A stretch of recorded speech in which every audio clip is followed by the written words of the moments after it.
the Italian Football Podcast. Hello everybody and welcome to the Italian Football Podcast, the official podcast of Football Italia. I'm Carlo Garganese, joined again by Nima Tavallaey, who has been on his travels around the world. Went to Dubai last week and he went to Milan for the Milan Derby, and that's where we'll be starting with today. Of course, the huge shock in the Milan Derby as an 89th minute winner from Matteo Gabbia gave crisis hit Milan a dramatic but deserved 2-1 win over Inter and saving Fonseca his job in the process. So we'll break down Milan's fantastic performance, but also look at what went wrong for Inter.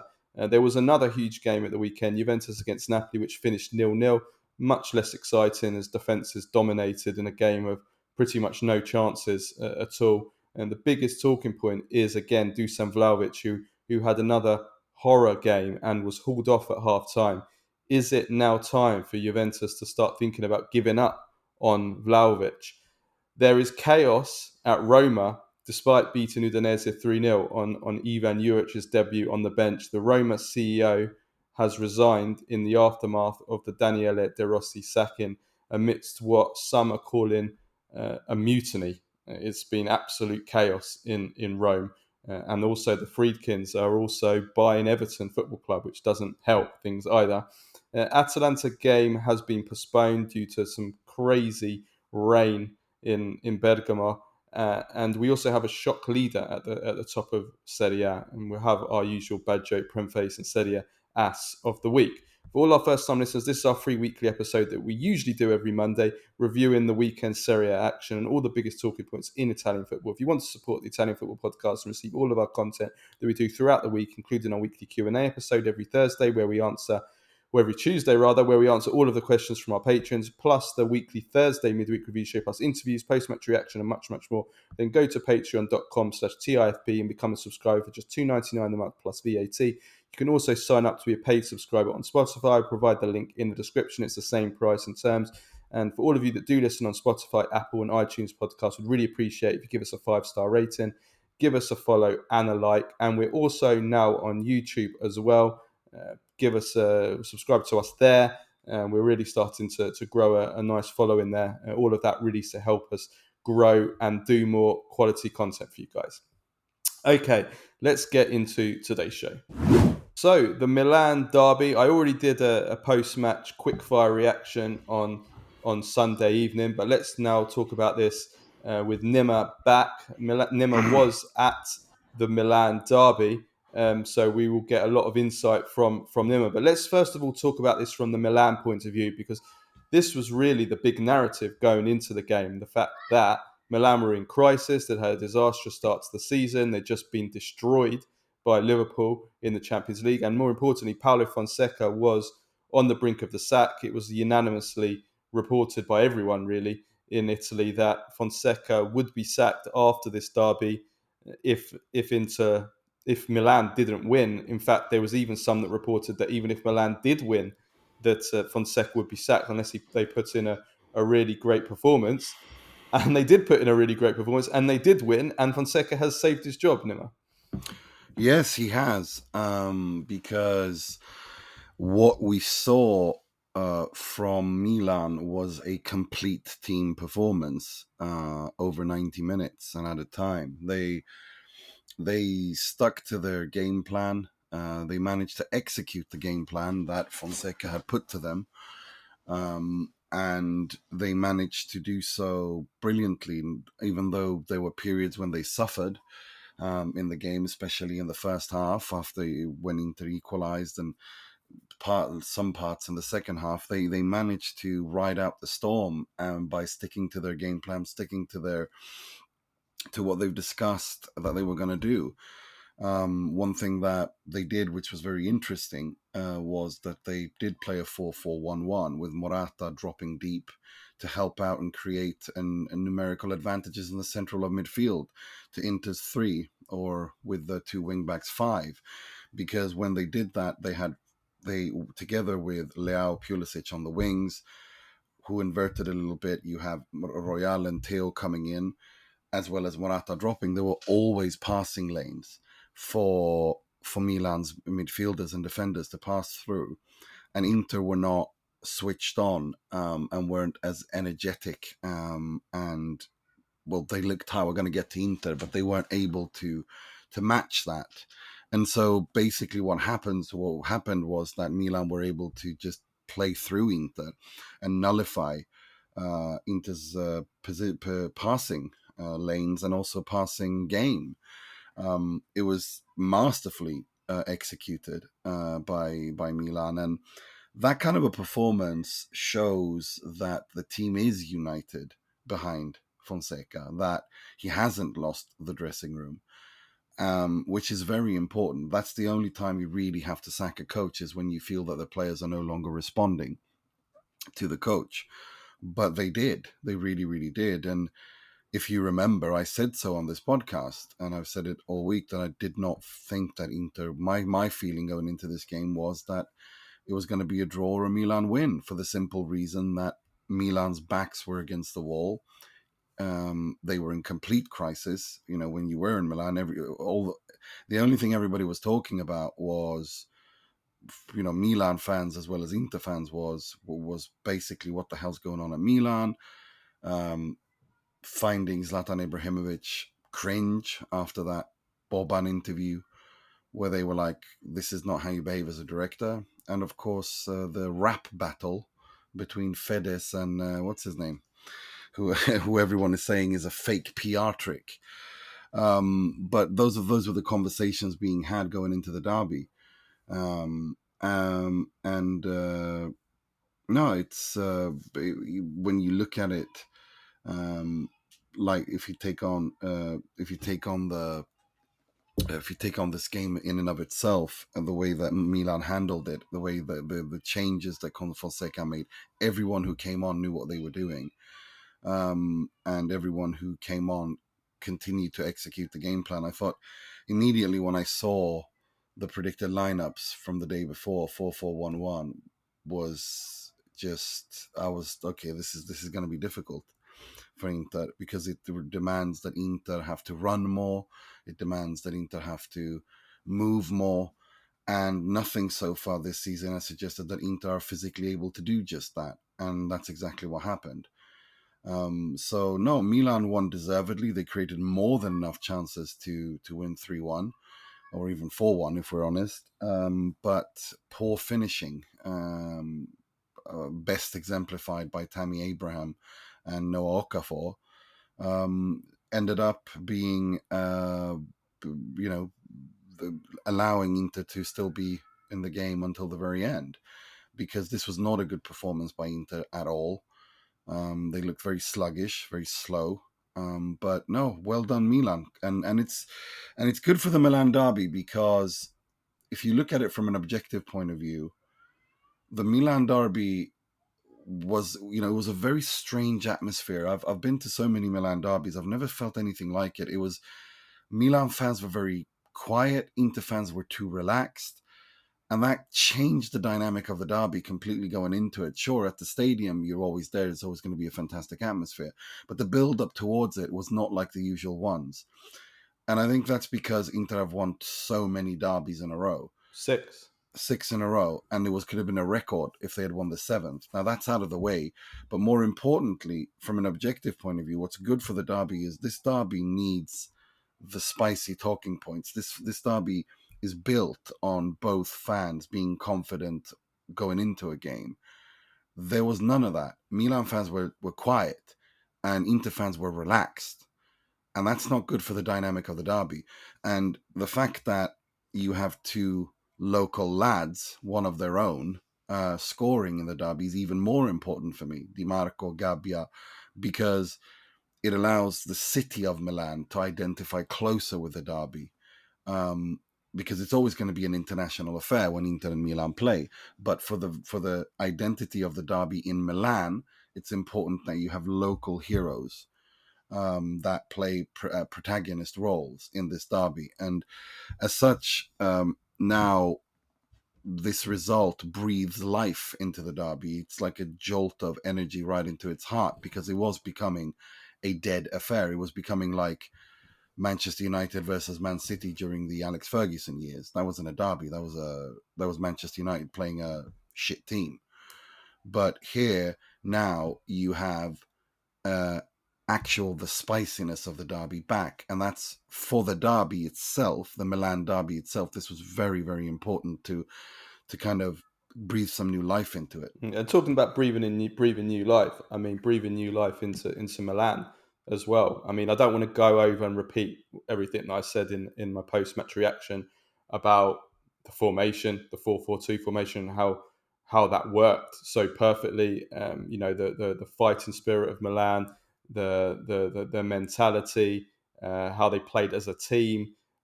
All that, I've said all that in the post match. I don't want to go over that, but what was surprising for me is not that they showed fight, because it is a derby, and in a derby, at the very least, you expect the teams to be up for it, or the team that's struggling to find something extra. What surprised me was how compact they were in what was a new formation, which they've not used before, but also in a season in which everything we've seen from Milan so far is that there's been they haven't been compact at all. They've been so open. They've been cut through at will.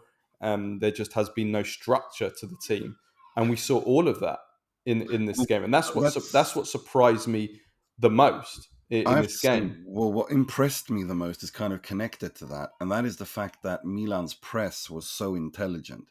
They knew when to fall back and when to push up cohesively as a unit. They didn't go too high up because they didn't want to concede too much space to Inter, and they didn't drop too deep to sit in the lap of Maignan. And they did it as a unit throughout. And Alvaro Morata was kind of the key in that. It was as if he was the reference point for the rest of the team knowing when to do what.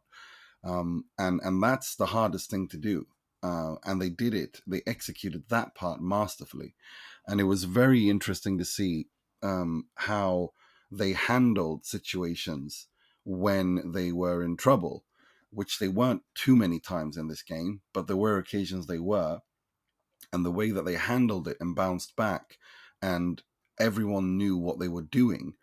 There was no panic. There was none of that confusion that we've seen so far from Milan. And as such, it was a good performance by Milan. It was everything you hoped for going into this derby as a Milan fan to see. A Milan that, okay, fight. You're always going to see that in a derby, but a Milan with cool heads, with a clear game plan, and with an identity and looking like a team, which is exactly what we saw, tactically, psychologically, and also as a unit, defending as a unit, attacking as a unit, clear instructions who does what. It was very, very good for me. Yeah, that's what impressed me. They seem the understanding. Everyone seems to be on each other's wavelength. Well, 4-4-2 is like the reset formation for everybody, isn't it? Like, it's when in doubt, you you hit the reset button, you go to a 4-4-2, and then you tweak, and then you move towards to where you want to go.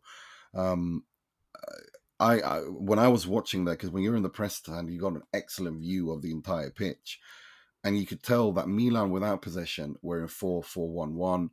And in transition, they kind of almost went into a 3-5-2 at times, even, or a 3-4-3 even.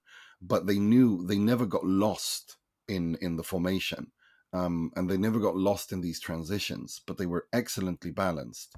And they also, one thing that was really interesting is to see Pulisic invert and then just go straight towards goal, like for the first goal. That was clearly something that Fonseca had decided. He'd identified a weakness. And he used it, but because he said himself he fibbed or lied, if you will, in the pre-match press conference. He said he was going to, the best way to not to concede chances is to retain possession. They weren't too bothered with that. In the first half, I think Inter had 55% possession. Milan, it's not like they didn't have possession. No, that's not what I'm saying. I'm saying what they did was they were comfortable to not have possession, because they still knew what they were going to do, and they knew when to press and push and win possession and to retain it and to play themselves, like I said, by creating numerical advantages, creating passing lanes, which Inter were unable to counter. So it was a very interesting tactical battle. It was very well executed by Milan. And Fonseca, hats off to him, he showed a cinismo that I did not think, or which is I have been critical of him of, because I've not seen it at Roma, I've not seen it elsewhere either. But he showed that tactical cynicism, to use the Italian version of that word, and he had all the players behind him. And Well, the that is question now very is, important. Nima, is like where Milan go from here, because this is just one game. It is just a derby, not just a derby, but a derby, as we said, where form can go out of the window. And now we need to see whether Milan can bring consistency in the next few Well, games, and that's going to be the key now for Milan, how well they can do, and whether ultimately Fonseca can be a long-term success at Milan, or whether this is just this is just saving him for a few more weeks and delaying the inevitable. But I think that you have to stick with the formation, the same system now that's worked. You have to stick with this 4-4-2 formation. But also, when I look at the personnel, I think the changes that he made for this game, that also that he needs to stay with the same players, and that we're not. And I'm looking at Gabbia. I think should be a starting centre back now next to Tomori. His performance was brilliant. Forget about the goal, but just his defensive performance. He was wonderful. Gabbia, you mean? Yeah, Gabbia. Yeah, Yeah. what did I say? Because Tomori was a headless chicken. Yeah. Um, Gabbia next to Tomori, and the what I like about Gabbia is something that I've spoken about quite a lot in the last few weeks, is that I feel like a lot of Milan defenders defend as individuals rather than as team players, and they vacate their position and they get greedy and they press alone and they try and gamble, and I think we see that with all of the Milan uh, defenders that are currently on the roster now. Certainly, Tomori does it a lot. Pavlovic does it a lot. Thiaw, when he plays, does it. Teo Hernandez definitely isn't a defender who is orthodox, let's say. So what I like about Gabbia is he is more orthodox in the way he defends. He keeps his position. He's safe. He's steady. He keeps things compact.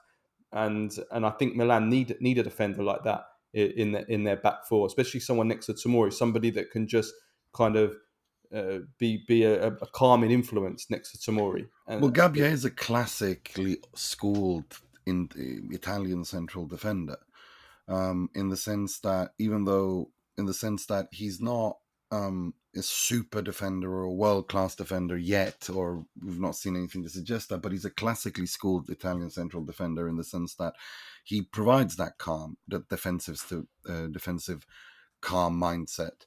And this performance will obviously just increase his confidence to max, because not just for the goal, he was outstanding. Even when Tomori went walkabout, which he does for Inter's equalizer, for example, Tomori just lost his head. I mean, he's 2 meters behind the defensive line, which is why Di Marco wasn't offside. And Emerson Royal as well, in the first half was a bit of a headless chicken, but in the second half he was actually really good. But because he found his place there, so there are positives even for the players who might have struggled a little bit. But for me, I have to say the best Milan player was Reinders. I thought he was absolutely unplayable. Agreed. Him and Theo were just unbelievable. Theo was a captain, and you can tell that he wants to be the captain. He wants to be important. He wants to be a leader. But Tijani Reinders was just unbelievable, and he was given time as well, to play these no-look passes, to thread balls through, to kind of create for Milan. And no, he was outstanding. He was outstanding. He was. I really think that Reinders has so much potential. He really does. He's just, again, that word, kind of like that lack of discipline, going off and doing his own thing. That is the one thing about him. But he was playing in the midfield too with Fofana, and I thought Fofana was really, really Very good as good. well. And Very he, good. I think we found his position. Like if those two can keep playing like that, then that can be a really, really formidable centre midfield partnership. The two No, of them. they But need to play them two in the middle as a pivot. I think right now that they need each other. You can't just. It gives Milan more balance. It makes life simple for Fofana. But To what was focus good more for on the Rein, what was defenders. good about Reinders in this game is that he made the right. I mean, we know how good he is on the ball. We know he's fantastic at making those little surges and those little bursts. He reminds me of Kovacic a little bit, uh, and actually has probably the same weaknesses as Kovacic. Mm, But what Reinders does, and let's let him down since he's joined Milan, is that his decisions of when to push up, when to hold back, kind of when to just sit there and create a midfield unit, like that side of the game. He doesn't, he hasn't quite got it.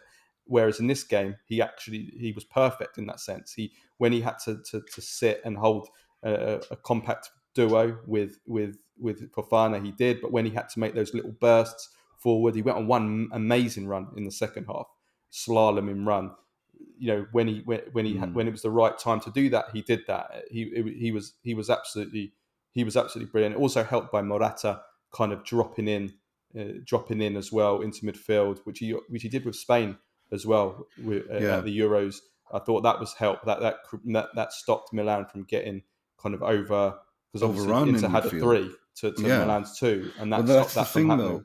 That's the thing, though. When Morata drops in deep, and you have Pulisic who likes to invert, and so does Leao. You with them three together with those two, that's 5 players. And if you also count in, depending on where the ball is, Emerson Real down the right, Theo on the left, that's another person. And this Milan needs that in order to be able to, when under pressure, pass themselves, absorb the press and be able to play themselves through that.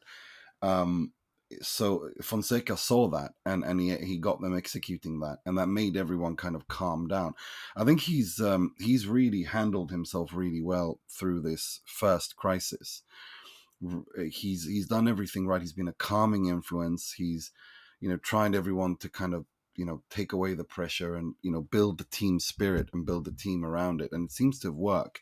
Whatever problems they had after that cooling break or whatever, it seems to have kind of, that's all gone now, because you can tell that Milan they have something to build from now after this, not just the win but the performance. It's a team. We've been, so far before this game, we hadn't seen a team. But now we saw an actual team, something was clear idea, clear identity in both phases, and it looked really, really good. And it's, moving forward.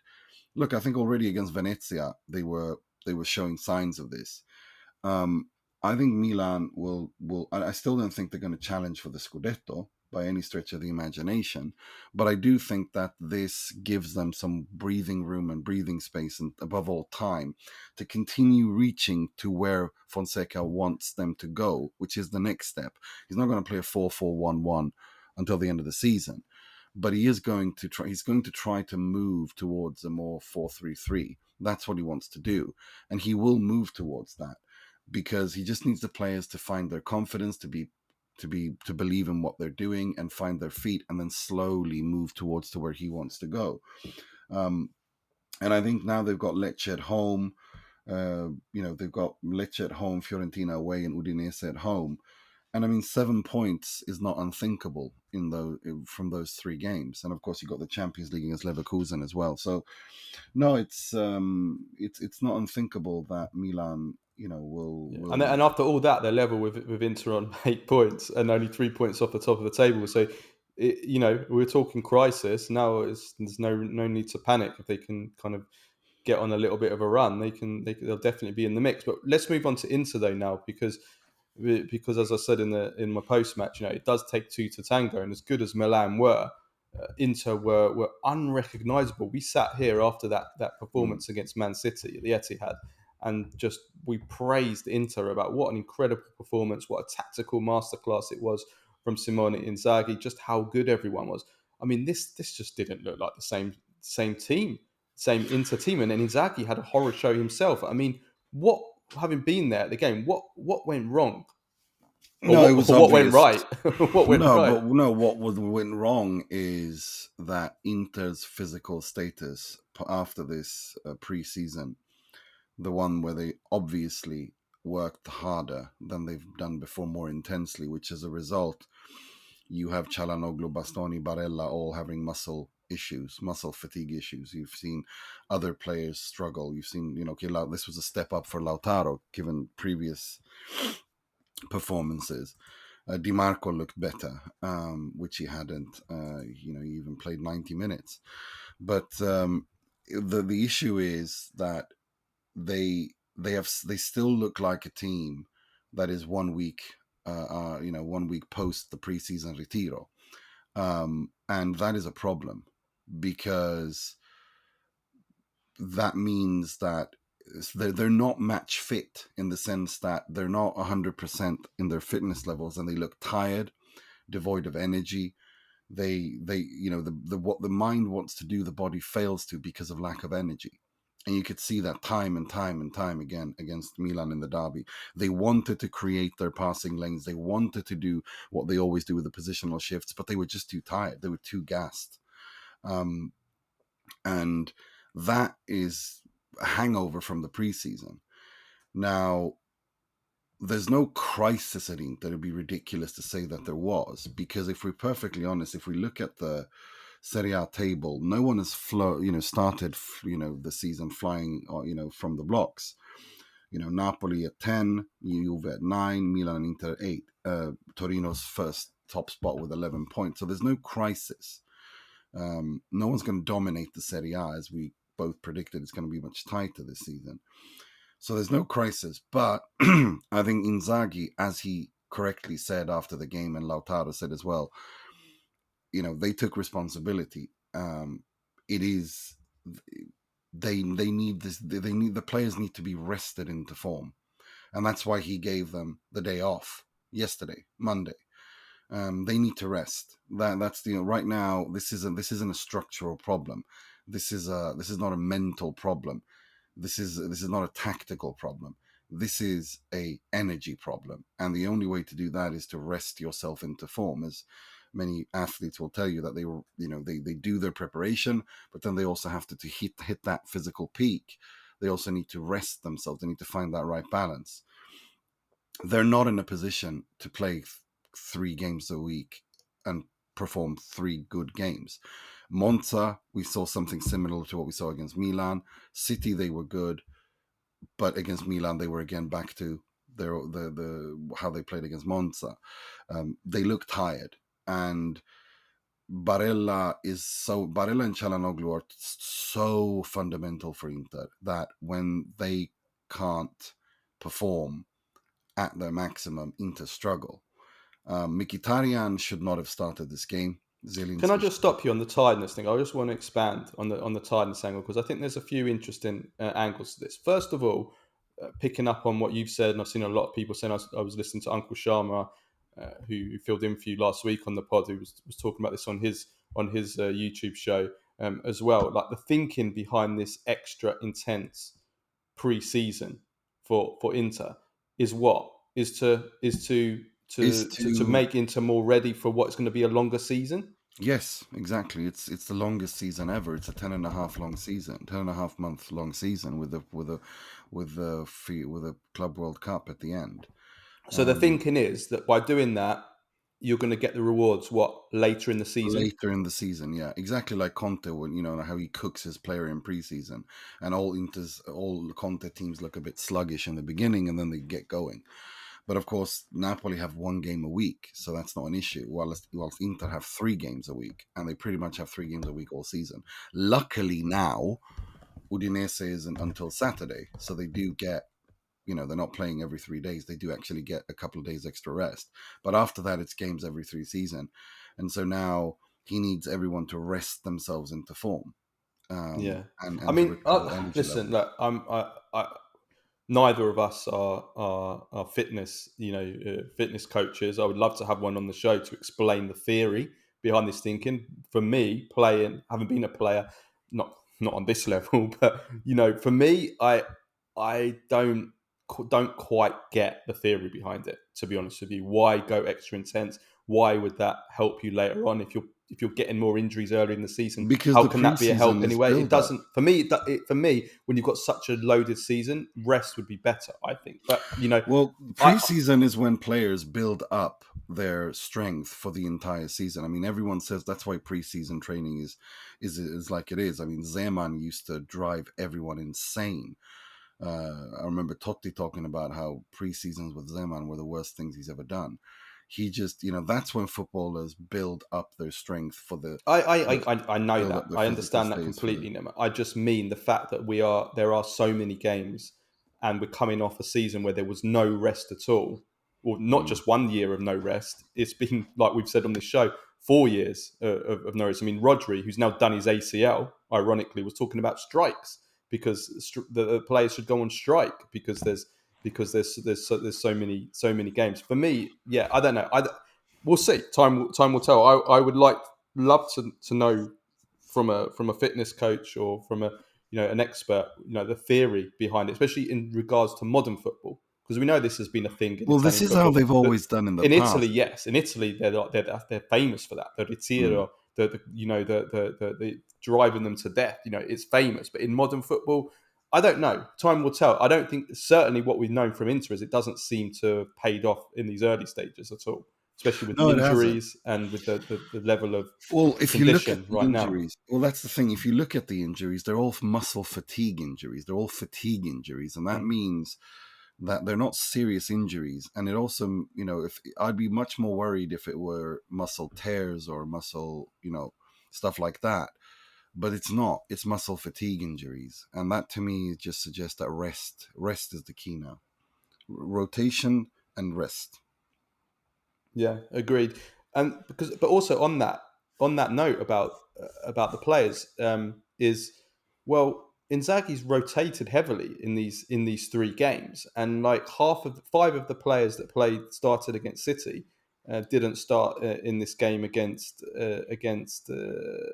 Milan. So yes, while I get the whole, they played a day later, they travelled to England, and I'm sure that would have played a role, a little bit of a role, and especially, also from a mental point of view. I think that needs to be taken into account: mental fatigue, not just physical fatigue. The rotations Inzaghi done. I mean, I think he did as much as he could to mitigate that. Which is why he will continue doing them.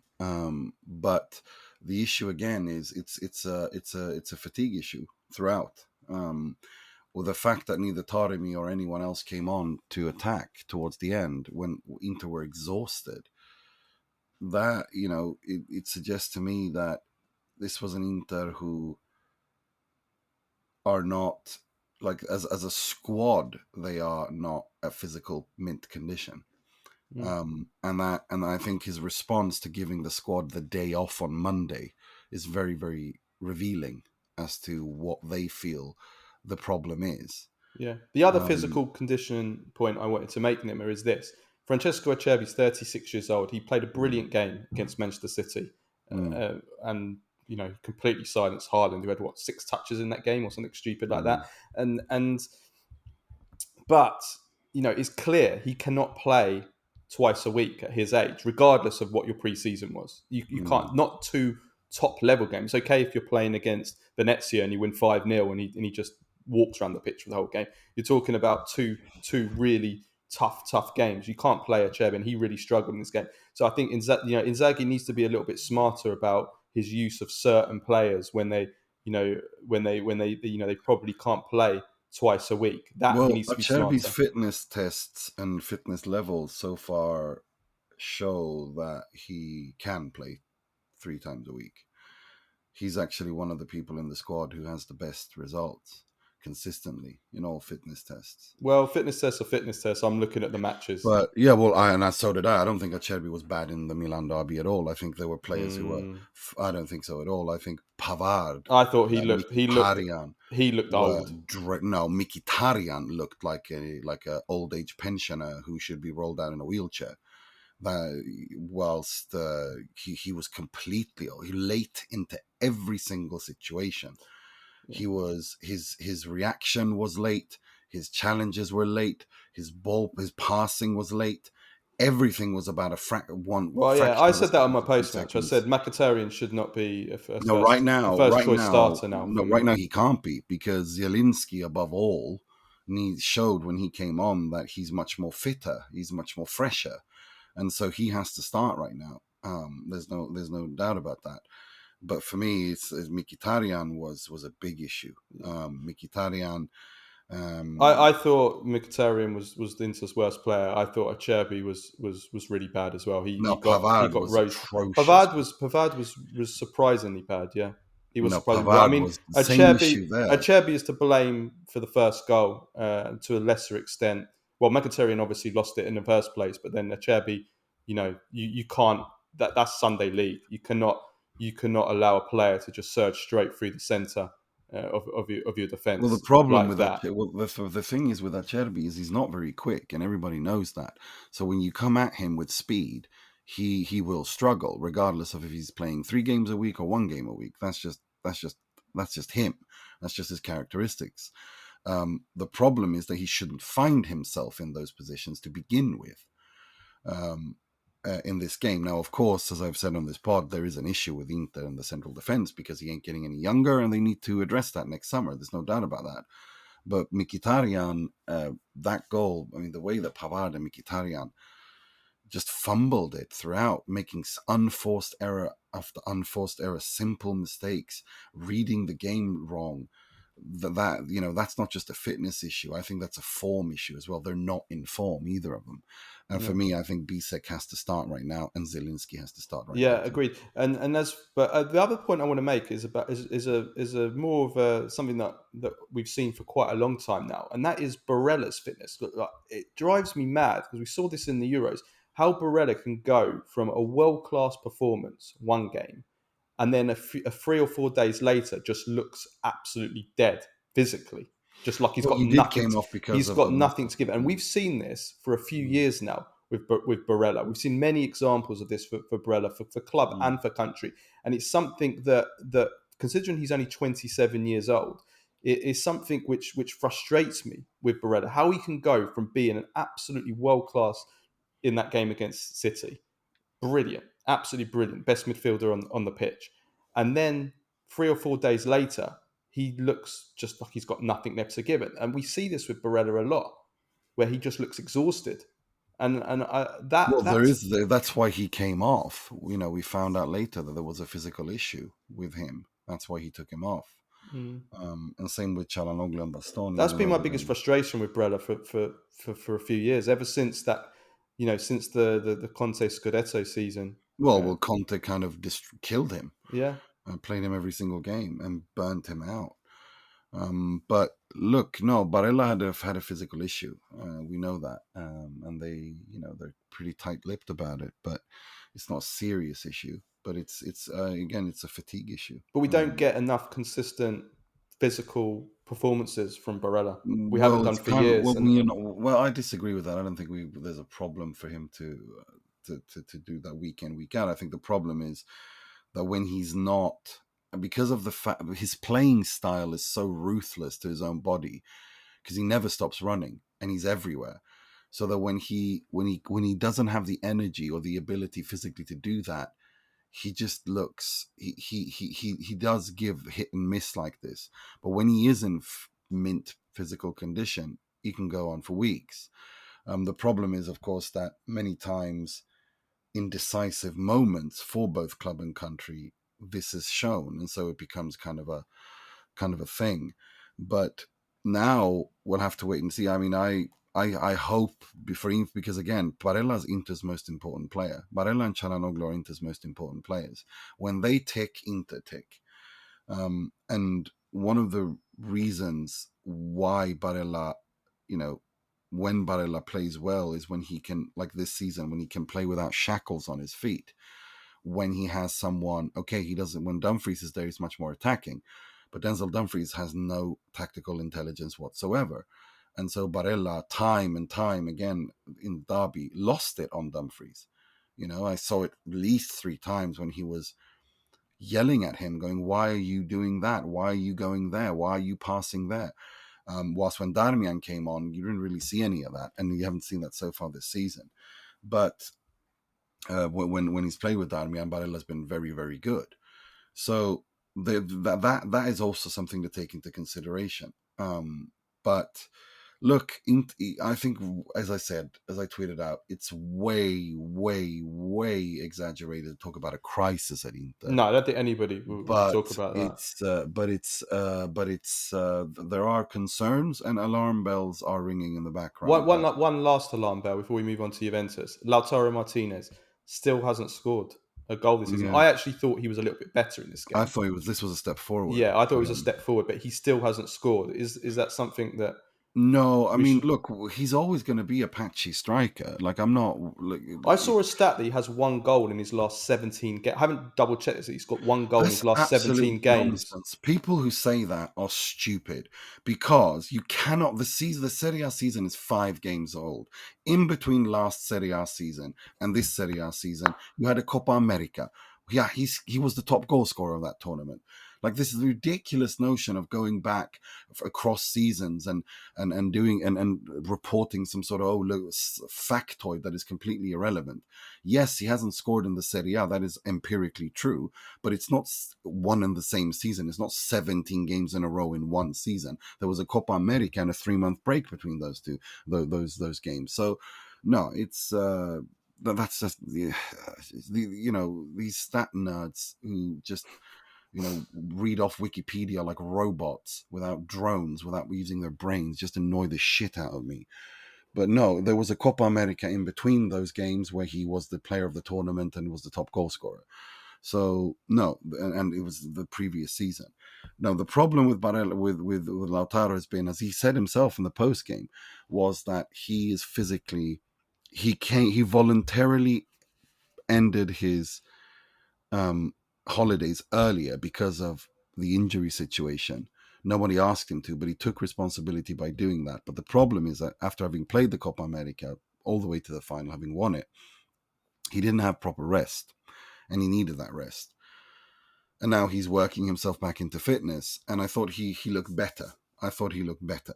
This was a step forward for him.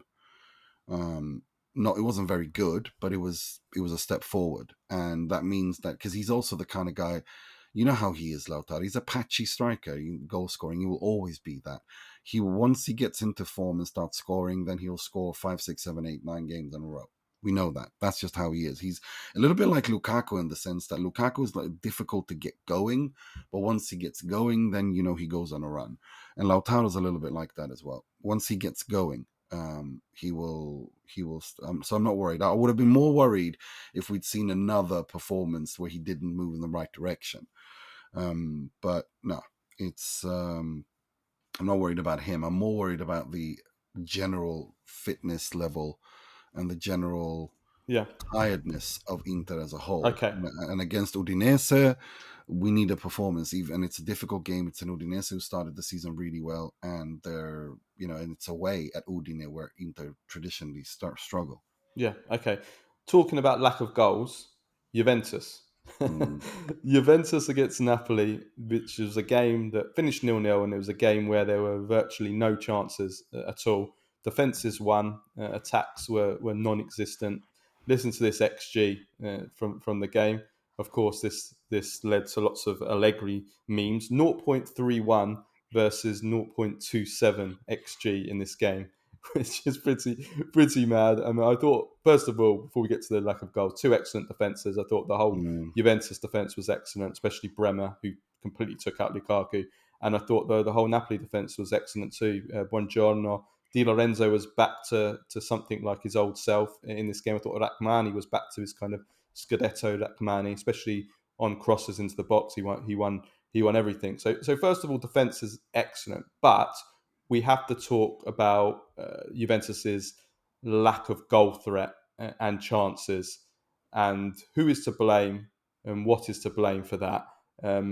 Because this is the third Serie A game in a row in which Juventus haven't scored a goal. 0.31 XG in this game, as I said, and apart from a kind of decent Coop minus chance in the second half where he didn't really have much time to think about it. He curled it over with his weaker right foot.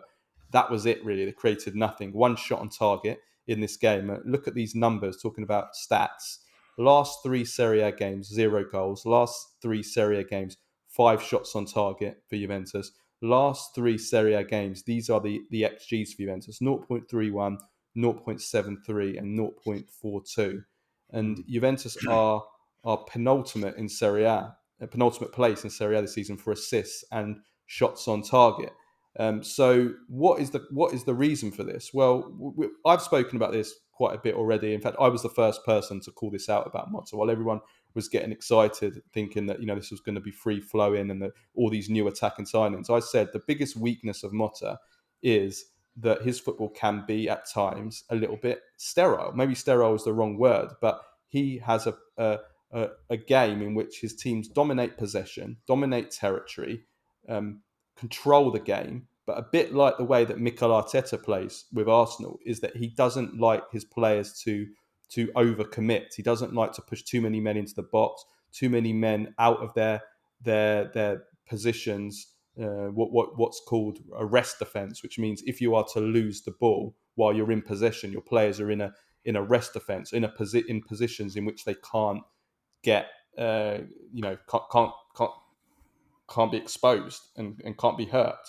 And that's what Motta is brilliant at. And that's why Juventus haven't conceded a goal this season and why Bologna were one of the best defences in Serie A last season. But what that does is that as an attacking force, offensively, it means that you can sometimes, if you're well set up, the opponent is well set up, it can be difficult to create overload, create chances, basically, full stop. So part of it is on Motta. Part of it is also on the fact that Juventus have no striker, which we'll come on to in a minute. But and also part of it is getting used to the new players. It's a new coach, new ideas, and this is a complete massive change around from the way that Juventus played under Allegri, which was the complete opposite of the way Motta plays. So how much do you think this is on Motta, Nima? And is it something that is a No, little I bit of a think concern? I think look, we all knew this was going to. I mean, we spoke about it even last year at Bologna, where we said that he is a pragmatic coach. He's safety first. The difference between him and Allegri is that he does have a more modern identity when moving forward in the final in the attacking third. But other than that, this is a younger, handsomer Allegri. That's just who he is. He's a pragmatic guy. He's a safety guy first. He wants his teams not to concede, because of the other side of that is that Juventus have barely conceded a shot on target this season in the Serie A. And that's how he builds from the back. And that's why I don't think it's a cause for concern, because we're only 5-6 games into the season, counting the Champions League. And Juventus will get there because they have the individual quality, even discounting Vlahovic, which we're going to get to win games. And everything about this Juve reminds me of old school Juve. From Giuntoli, how he carries himself, to how Thiago Motta leads the team, leads himself, how he talks, how he carries himself, how he's off the pitch, on the pitch, tactically. This to me is just screams of old school Juve. This is vintage Juve, the Juve that we grew up with. That doesn't choke, that just calmly moves forward step by step, without caring really what anyone says. And I'm not the least bit concerned about, because I'm sure that the more they play together, they will be able to execute the Thiago Motta patterns of play in the final third. I've no worries about that at all. The question remains, however, if Dusan Vlahovic is on the pitch when that happens. Yeah, well, let's talk about Dusan Vlahovic, because this is a huge problem for Juventus. Something that we've spoken about for well, again, since the start of the season. We said if Juventus are going to have a successful season, then they need Dusan Vlahovic to be the player, or be a little bit closer to the player that we thought Juventus were getting when they signed him almost 3 years ago now. And we are seeing a Vlahovic who is shadow of the player that we thought he would be. And he was a total disaster in this game against Napoli. He got subbed at half time after an awful half. He touched the ball 6 times in that first half, and so desperate were Juventus that they brought on Timothy Weah as the striker, who's not a striker either. He's if anything, he's an outside attacker, if we want to call him an attacker. and that is now Thiago Motta acknowledging the problem, because until now Motta has been very supportive and defending Vlahovic in the media, saying he's doing very well, even though he wasn't, saying that he works very hard, he's got a great attitude, that he's a great player, blah, blah, blah. Now Motta has, not with his words, but with his actions, has acknowledged that there is a big problem there. If you're subbing off your only striker, remember Juventus's other striker, Milik, is injured. So you don't have a proper striker on the bench. If you're taking off your only striker and you're putting a player out of position, Timothy Weah at that, then that is a sign that Motta realizes that this is a big problem. And I mean, yeah, he was awful in this game. I mean, the way he miscontrolled the ball, his clumsiness. He ruined a couple of probably Juventus's only two kind of dangerous attacks in the first half. One was a cross that came in from the left hand side, which he completely got his feet in a tangle and it kind of bounced off him. And the second one was he messed up a McKennie cross after a really, really great Juventus counter attack. He messed that up by getting his feet tangled. He gave the ball away really badly on a McTominay. When McTominay did a really good counter for Napoli, had a shot. He just does nothing really. It's hard, we can talk about, how Juventus are a little bit sterile. Motta ball is a little bit sterile at times, but it's very hard for any team, regardless of what your football is and how you play. If you have no striker, it's like playing with 10 men. And at the moment, it really is like Juventus are playing with 10 men. And with this Vlahovic, if Vlahovic is going to continue playing, it's going to be very, very hard for Juventus to really go all the way, to make that final step. Because I've said, I think Juventus are going to have a good season. They're building something good. You can see the structure there. You can see the foundations. You can see already the progress. I mean, it's light and day compared to what it was in the last 3 years. But Juventus don't have a striker, and it's very, very hard to win things when you have no striker at all. So I wonder if Juventus had purchased, if they'd signed Morata in the summer instead, how much more of a complete team they would have been. Yeah, because just think of Morata's movements in this team, with flanked by Nico Gonzalez and Yildiz and Cup Miners, how much more dangerous they would have been in the final third. When you play, I agree. I agree completely. It's a hard question to answer. We don't know just how much better Juventus could be with a striker, with a proper striker, and also one, because maybe to an extent, maybe Vlahovic, his type of striker, isn't suited to. And they were talking about this in Italy a lot after the game, about how maybe Vlahovic isn't the kind of Motta needs a striker like a Zirkzee, like a Morata, that comes deep for the ball, joins with the midfield, picks it up, holds it up, and then allows like the outside forwards to make runs in behind. Meaning essentially Vlahovic is still to learn, has still yet to master how to play with his back against the goal, which is what Allegri was trying to get him to do. Yet to master. He's still on. He's not even past level 1 of the game. and that's what Allegri struggled with him last season. He was trying to teach him how to play with his back against the goal. And if you are a striker at Inter, if you are a striker at Milan and Juve, that is what you have to do. You have to be able to play with your back against the goal. When you play for the smaller sides, you'll get more chances. You won't be marked as tightly, because teams will try to attack you more. And as a natural result of that, you'll have more chances and more time and more space. But to succeed at the top clubs, when they gridlock you and when they don't allow you a second of space, that's when the big number 9s are separated from the provincial number 9s. You separate the Vieris from the Gilardinos. And that's I agree. But Vlahovic is no way even close to a Gilardino, the way he's playing. I mean, he's way off that. I mean, the question now is, Nima, is what does Motta, what do Juventus do about this? Both short term and long term. If we talk about short term, as in what do they do this season? What do they do now in the next weeks, the next games? Looking ahead. I mean, the options. There isn't really any option. There's Milik. The option is to play with a false nine. There's Milik when he's fit, but he's still injured at the moment, and he has been getting a lot of injuries recently. So I don't know how much he can be relied upon. and whether he's that kind of striker either. So there's Milik. Other than that, there's Weah, who we saw in the second half.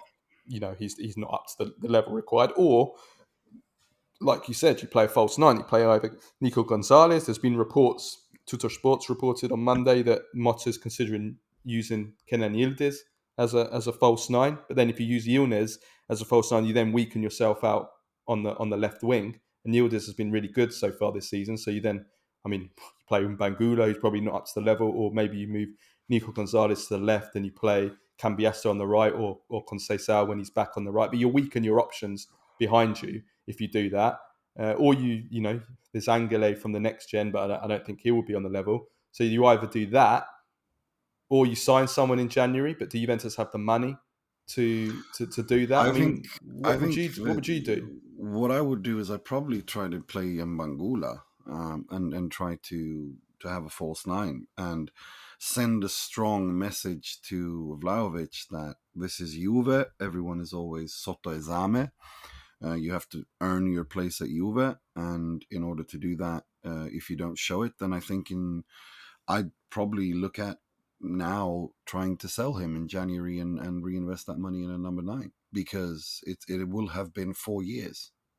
3 years. January. 3 years in January, yeah. Excuse me. It'll be 3 years in January, and we have seen absolutely nothing. The problem is, though, I agree. I think they should look to sell him, but who is going to buy him? What big clubs are going to be interested in Dusan Vlahovic now? No, and pay the kind of money that Juventus want for Vlahovic. I'm not sure what his amortized cost will be on his contract, which will require Juventus to get that fee in order to not generate a loss on their accounts. I'm not sure. I haven't worked it out. How much are they signing for? 80 million on a 5-year contract. So 80 divided by 5, what are we looking at? 15, 30, 40, 40, 60.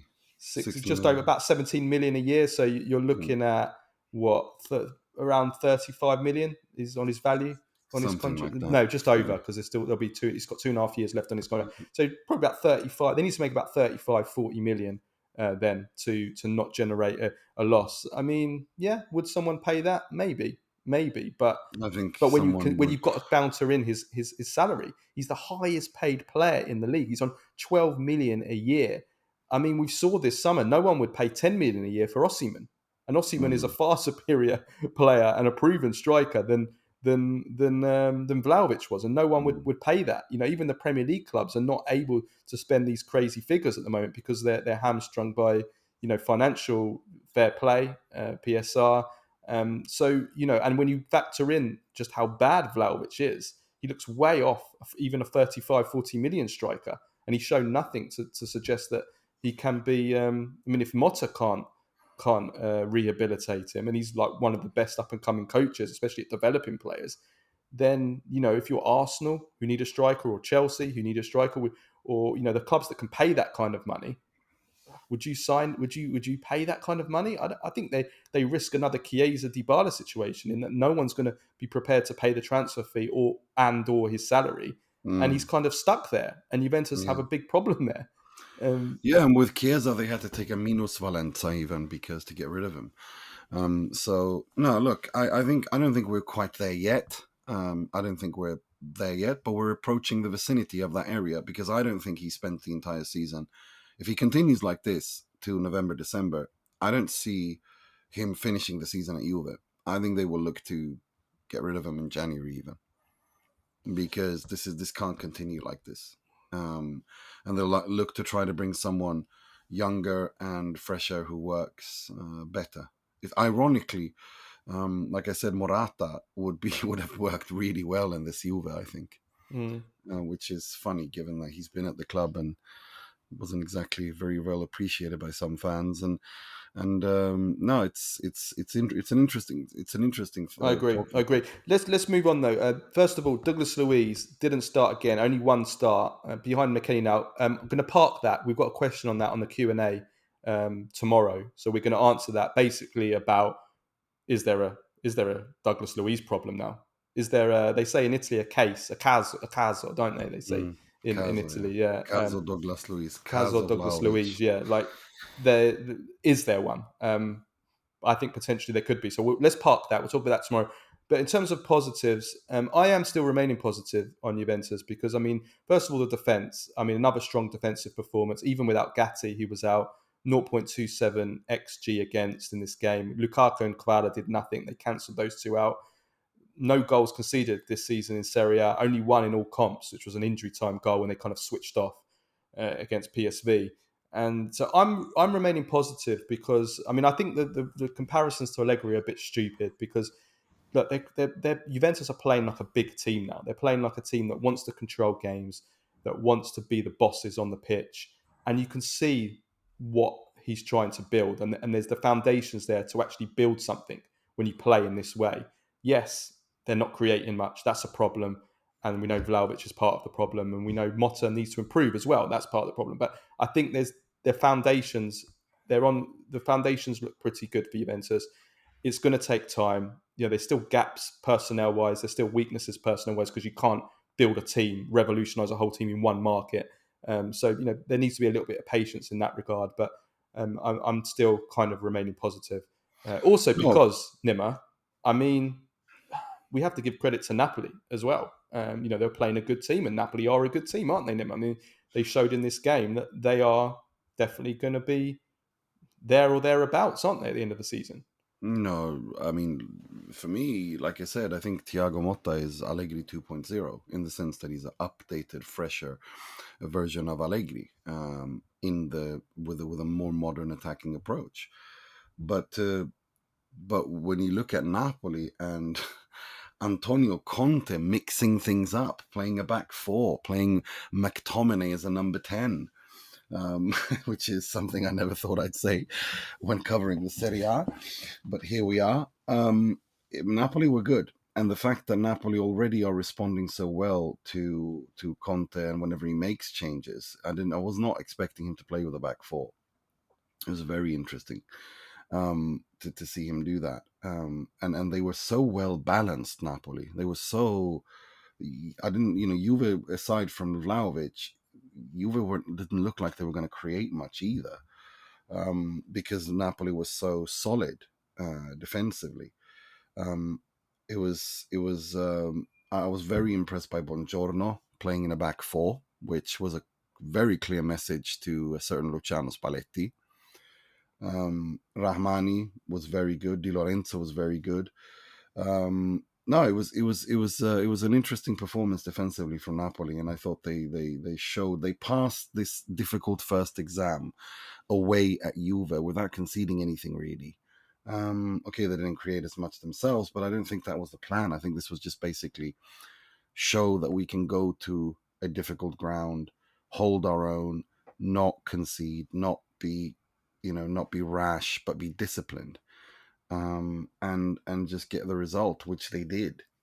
So I was very impressed by Antonio Conte's reaction or change to Thiago Motta by reverting to playing essentially what was a 4-3-3 or a 4-2-3-1 really. Yeah, no, it was very, very much a surprise. A lot of surprise tactical changes. Fonseca and then Conte as well. But Conte has said that actually they've been working on this in training for a while, and the signing of Gilmore and more so McTominay means that he felt that they were capable, Napoli, of playing a 4-3-3 or a 4-2-3-1, and that they will be alternating between the two systems this season. That's what Conte said. So that is very interesting, I think, and it adds a different dynamic to Napoli. Even thinking longer ahead, I'm thinking further ahead now, maybe even to next season.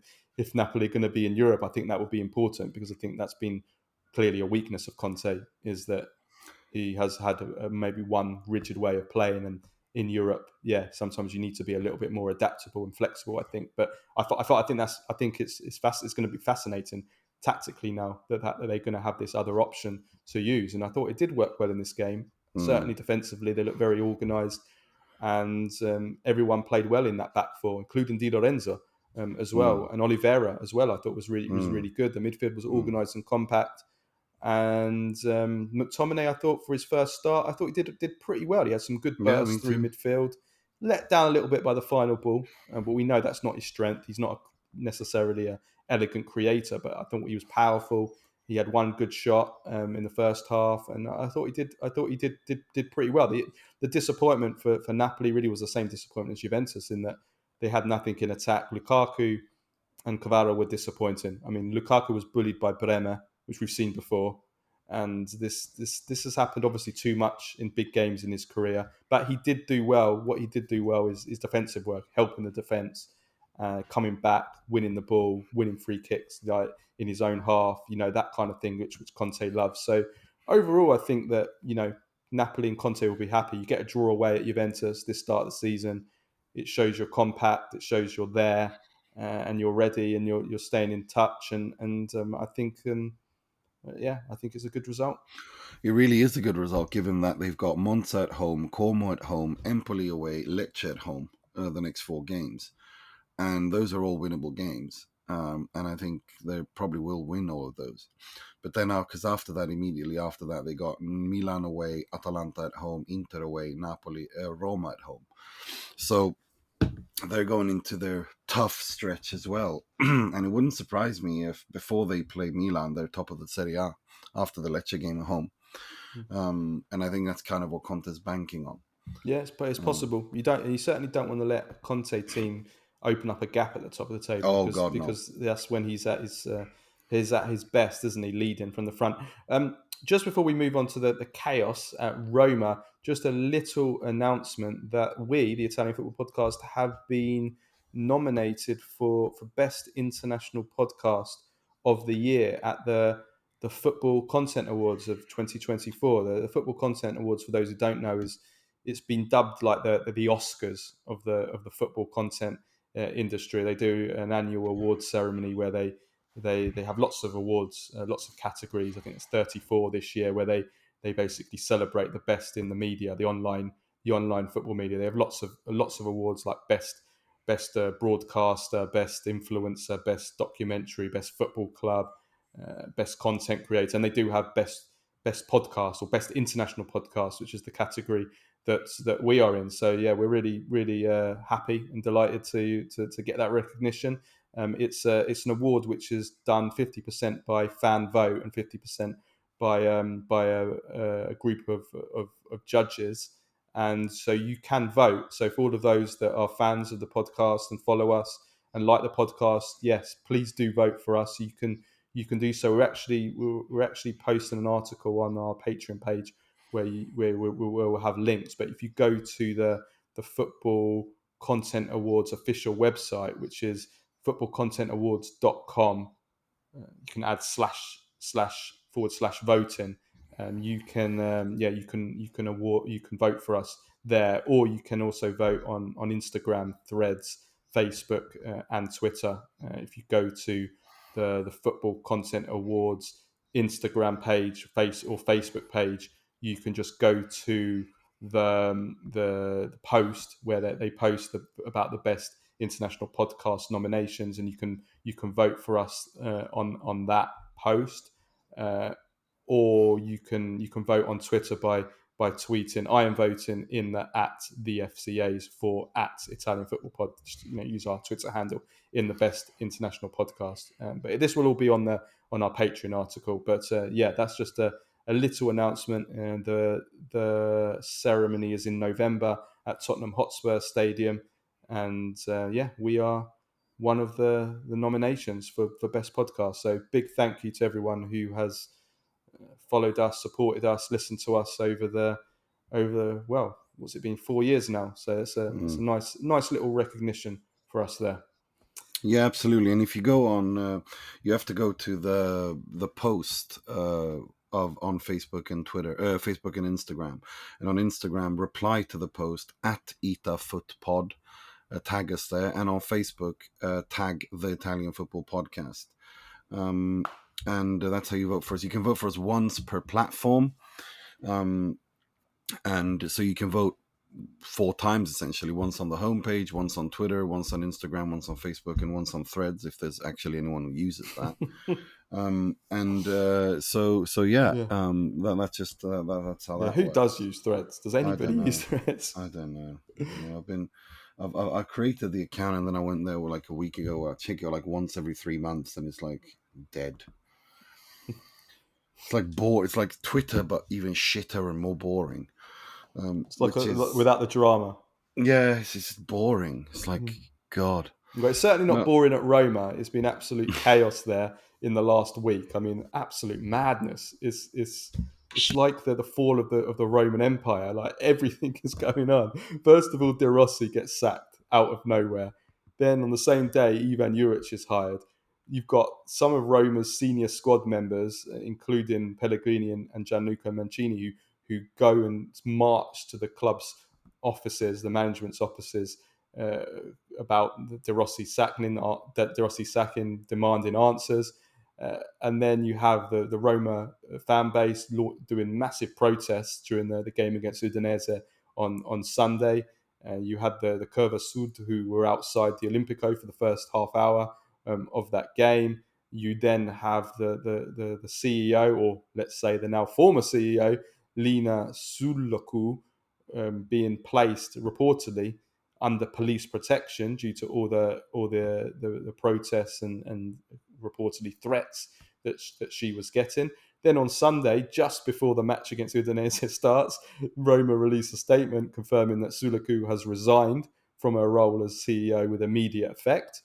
And that is because, I mean, she was the person who was reportedly behind the De Rossi sacking, and obviously there was a lot of anger in the way that was handled. The statement, which was how many words long, that they sacked this De Rossi, a club legend.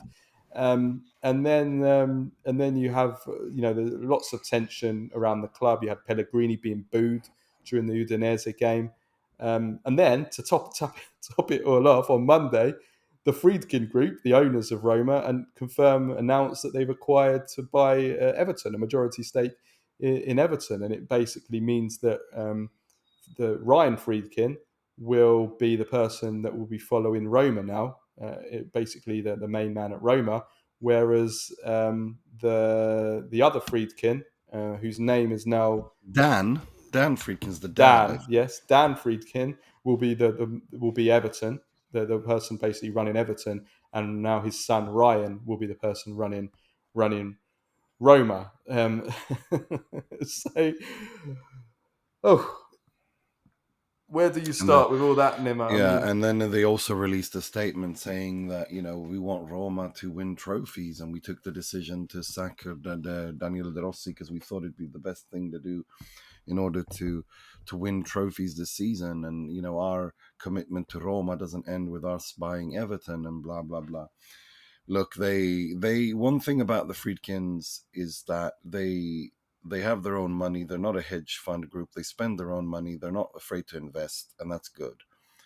But as a family-run business, the negative side is they do also do make these crazy decisions and create havoc, because this was not the time to do this. From De Rossi to the CEO to everything that's going on. And they don't seem to understand where they are. They're not in the United States. This isn't a franchise. Roma is not a franchise. It is a football club in Rome, and there are certain things you can't do in Italy and in Rome. And one of those things is you can't unceremoniously kick out someone like Daniele De Rossi that way. It just won't fly in Rome. And that's what we're seeing now. Off the pitch, of course, because on the pitch they won the game. But so I think things will calm down the more if Juric can hit the ground running and win more games. But it's the Friedkins have alienated after sacking Mourinho and then De Rossi, after giving him just 4 months ago the job permanently. If they wanted to get rid of him, they should have gotten rid of him in the summer, like when he was just a caretaker coach. The blowback wouldn't have been so hard. But when you confirm him and then sack him 4 games into the season, that's not a. it's also the way they did it as well. I mean, such a short statement, so cold-hearted, so brutal. Very similar to the way that Milan got rid of Maldini. Do you remember that? It was just like Maldini was just a number on a spreadsheet, and that's the problem. Spreadsheet wankers, as I called them last week. It's the American way of doing things is a bit too cold. when it comes to football. There's warmth in football. It's not just spreadsheets. It's not just, you can't be 100% corporate. You can't treat football clubs completely like you would a corporate business, a global However, corporation. You there can't. I did see a stat from AS Roma data, who had compared um, Roma's XG created and XG conceded since 2019, 2020, under Fonseca, and under Mourinho and under De Rossi. And the XG conceded vastly outperforms the XG created. And if you look at when Fonseca was sacked, it was exactly that's exactly when Fonseca was sacked, when the XG conceded vastly outperformed the XG created. And I think that's more than anything. I think they're a little bit worried about not enough chances created and too many chances conceded. I think that's what precipitated the De Rossi sacking. Yeah. Which Possibly. I is mean, there could be some football in part to it as well, but I don't think so. I think this was something. This was more something to do with a clash over the way the club was being run, the transfer market for sure.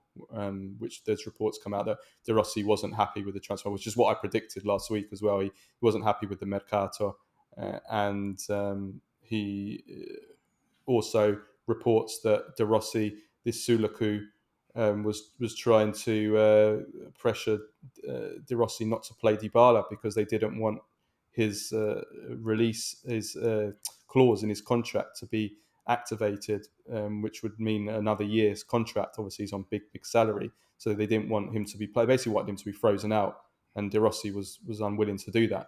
Although the fact that Djuric has played him in the first game, and we'll see whether that is actually true. And also now that Sulaku has gone as well. But yeah, I think there is a little bit of a mini crisis in American ownership in Serie A right now, in the sense of the way that they do things.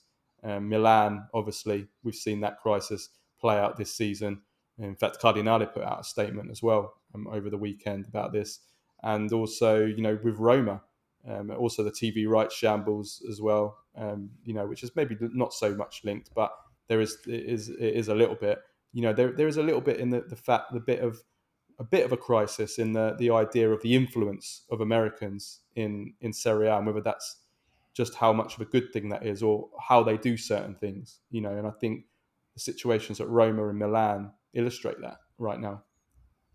I mean, there's always going to be a cultural difference, and I think maybe we've not seen that as strongly as we're doing right now. But I don't think it's the end of the world. I think at the end of the day, it depends on who the American owner is. I think with the Friedkins, they're a family who invest their own money. They're not, they of course they want to make money, but they're not a hedge fund. They're not bankers, and so they run the clubs differently than Inter and Milan's owners do. Yeah, more so how they run it, how they do things. Yeah, but one thing, just to finish around, I would say is that I do think that Ivan Juric is, I don't think he has strengths and he has weaknesses, but I do think Ivan Juric is the right kind of personality and character Absolutely. to deal with this kind of chaos and mutiny. Some people are calling it a mutiny off the pitch, because he is, I think he's very, very, I think he's the perfect guy, like character-wise, to deal with this kind of thing. We'll see on the pitch whether he is at the level needed for someone as Roma. Obviously, it's a good start, 3-0 win over Udinese, but I do think that he can handle this. Absolutely, he is a strong character. He's the kind of guy who he's a strong leader, and I think you need to be whether you're Mourinho or De Rossi or the different kind of leader you are. But if you're at Roma, you have to be a strong leader. You have to have a strong character, and I do think that things will work out in the end well for Roma. It's interesting. I mean, if we're talking winners and losers, I do think that, however, that this could be Mattia Sula is a loser. here, unless he plays a 3-4-2-1. But I don't expect him immediately to do that. I think Dovbyk is a huge winner here because he will get the kind of crosses that he needs to score goals.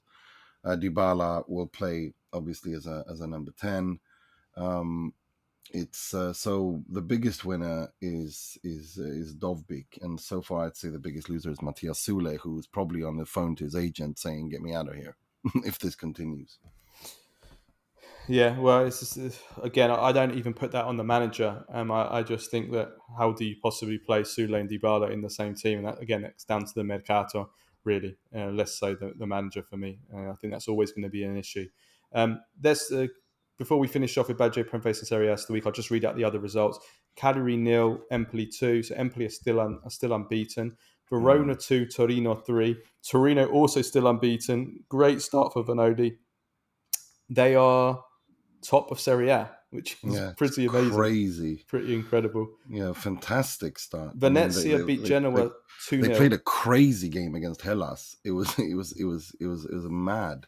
Yeah, it was. They won 3-2. It was a mad game. Venezia 2, Genoa 0. So Venezia win their first game under Di Francesco, who kind of, again, buys some time because he was at risk of the sack.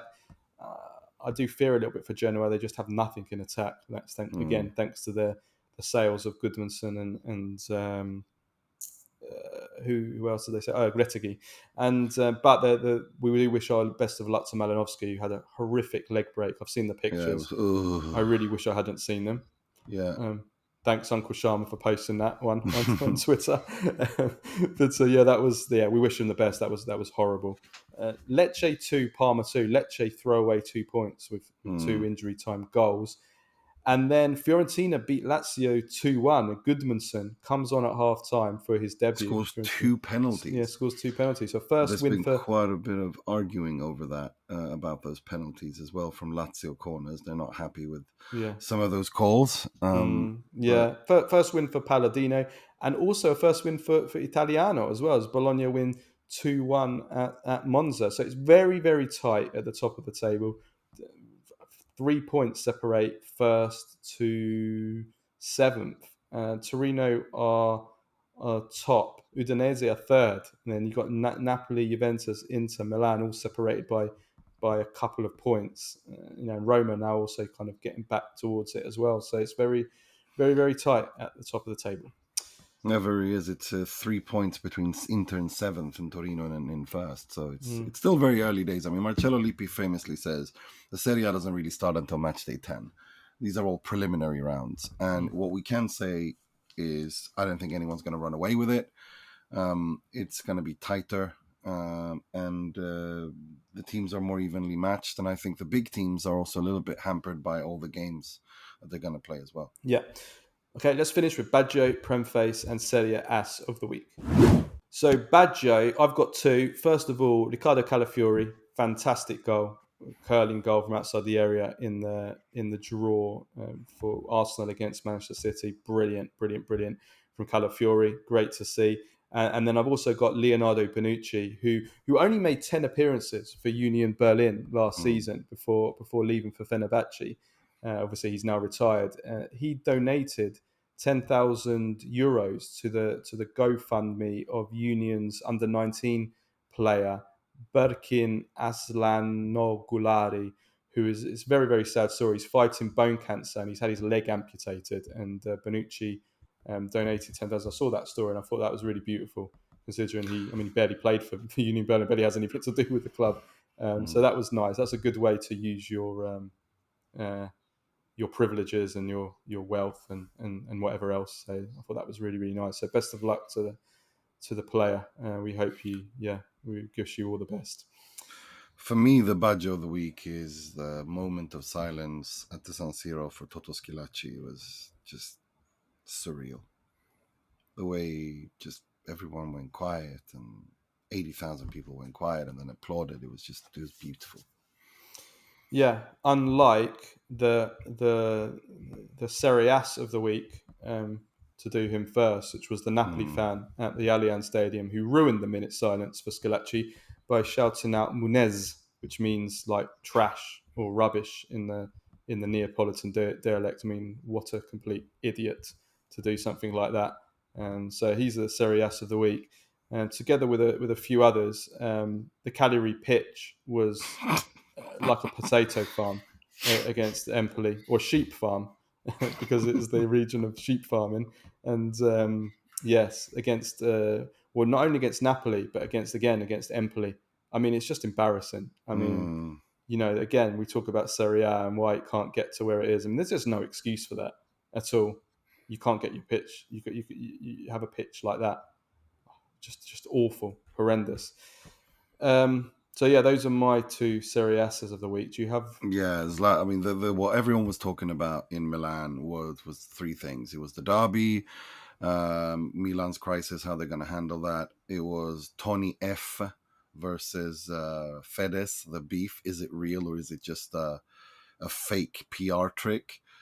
And Zlatan Ibrahimovic's embarrassment, being embarrassed by Boban and that interview and that ridiculous statement of, when asked about his role, the role is simple. I'm in charge. I'm the boss and the others work for me. When the lion goes away, the kittens come closer. When the lion comes back, the kittens disappear. But I'm not referring to the team. It's just, you can do that when you're a player. You can get away with that because then you play, there's always another game and then you score a magical goal and then everybody shuts up. But as a director leading a big club, which he was in crisis, this just comes off as so embarrassing. And he's been, and everyone, Milan fans, neutrals, were just, you Yeah, it's need embarrassing. to And grow there's been a lot of into the complaints role. also that he keeps going above Fonseca's head in kind of like belittling his authority by basically like going into the changing room and like giving team talks without Fonseca there. And like when he came back from his holiday, good timing, last week, he went and he like huddled all the players around and like gave them all like a big speech and like talked to them as a group without Fonseca even like knowing about it. And there's been these kind of reports, and it's just like, yeah, it's just you just can't do that. Apparently, Fonseca has been unhappy on a couple of occasions as well, by the way that he's kind of like just kind of acting like he's the boss, like that he's above the manager, but not doing it in a way that kind of like belittling the authority of Fonseca. And It's been very clumsy. He's been very clumsy in this role, and it was obviously expected that he would be a little bit clumsy in this role because he's never had this kind of a role in his entire life. He's just been a dressing room leader his entire career. But you have to be a little bit more diplomatic and a little bit more careful when you're a director. I don't think it was a bad thing that he did that. I think it's good that he comes in and shows himself in the squad and takes them on and plays to his strengths, because I think that's why he's at Milan. But I think he needs to do that in conjunction with Fonseca so that it's not like he's running over Fonseca. yeah, which is what he's been doing. He even did it in the transfer market the last few days of the market. Like Fonseca said that our transfer market is over about like 2 days before the window closed in a press conference. And then like a few hours later, Zlatan was asked about it, and he says, no, the transfer market is closed when I say it is closed. Just kind of like also like the I manner mean, in which he does things, and it's not a good. You know what he reminds me of? It's like, like in a mob film where you've got like a restaurant, like think of Goodfellas. You've got a restaurant and it's owned by somebody, but then the mob basically own it. Like they launder their money through it, and they basically control it, and they just come in and it's like they own the place. And it's like that scene, like, do you remember that scene with Joe Pesci and the owner of the restaurant in Goodfellas, where he like basically smashes a glass, because he comes over and asks for some money, and Joe no, he asks Pesci him like to pay smashes the his, he glass in his pays face. tab. Yeah, He tells him to pay his tab, yeah. and he just You want to hear refuses something to do it. funny? I just christened his grandchild last week.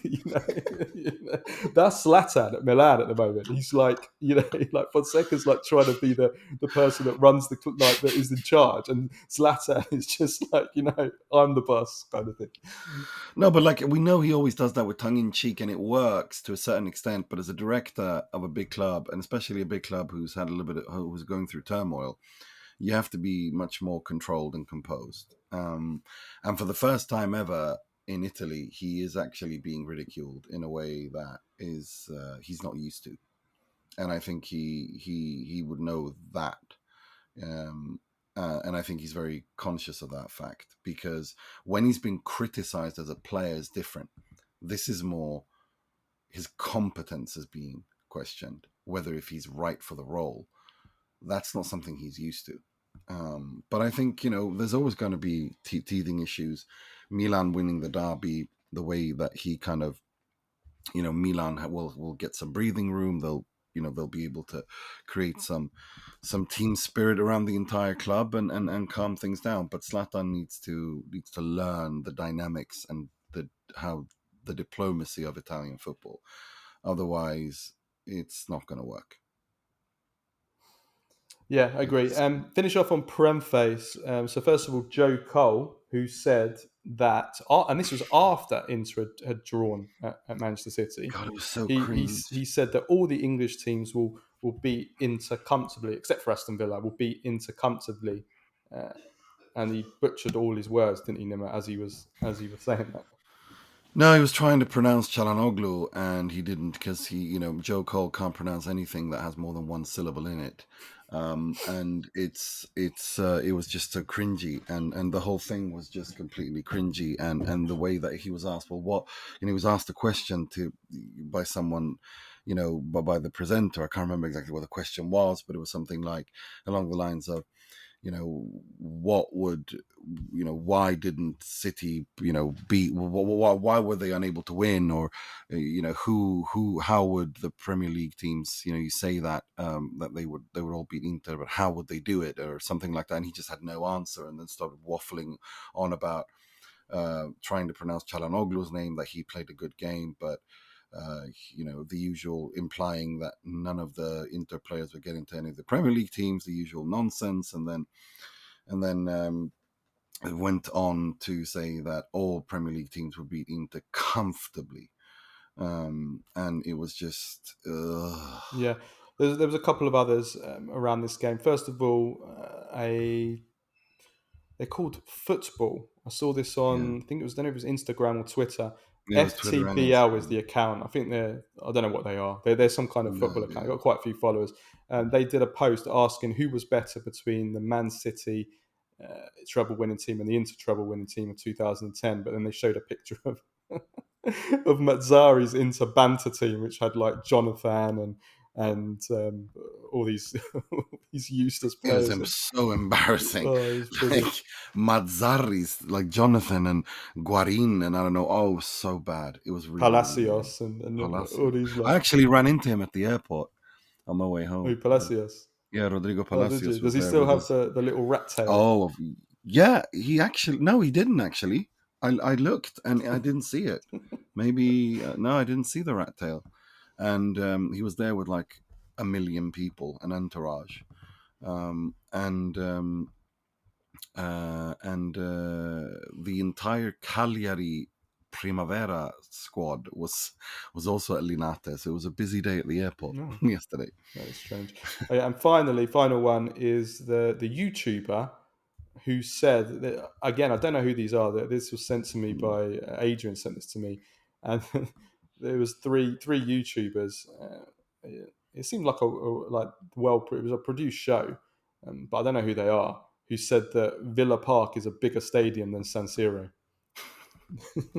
which I found quite amusing. Oh, my head hurts. Yeah, which is Yeah, like wrong literally, because I think Villa Park is like just over 40,000, whereas San Siro is 78, was 79,000. Yeah, it's yeah. like, just So shut up. it's not right that way, and it's not certainly not correct in terms of. Just shut up. Just shut up. Like, do you know what I mean? Just shut up. Okay, let's leave it at that. We will be back for a Q&A show on Wednesday. We've got a lot of really good questions, and yeah, have a great week, everyone. See you next time. Ciao, ciao.